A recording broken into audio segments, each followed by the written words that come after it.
Hello everyone! So, sa kainit sa atong panahon karon guys, mangita gitag lugar nga atong kasuroy-suroyan. So, ni naman gid mi diring dapitan na misita og balik sa Bukidnon guys. So, diri sakop ni Samaramag kay duol-duol raman ang amo guys sa Valencia. So, nakasuroy mi diri og balik karon og sa atong kainit sa panahon. So gusto namo magpahangin guys diri sa ilalom sa kakahuyan sa mga fine tree og nindot diring napita guys kay bisan sa kadaghang kahoy panlimpyo kaayo ang ilalom. So pwede kay kamo higda diri guys magligid-ligid.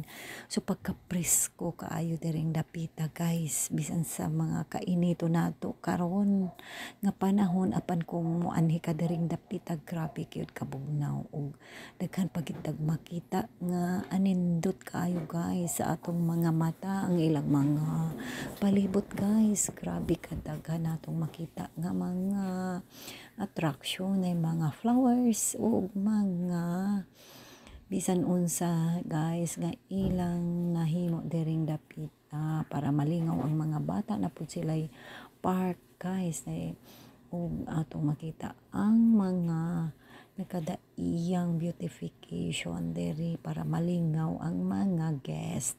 So mani ilang mini pan guys nga naay mga isda nga tilapia. Oh, dering dapita guys. So ground na nila guys no. Daghan kaayong mga tanom-tanom. So malingaw kita guys sa mga greenest nga plants diri og mga palm tree. So mao ni ang kilid.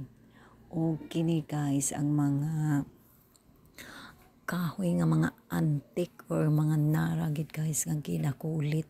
So gusto pwede ka diri magpa-picture sa ilang mga statue nga made of wood.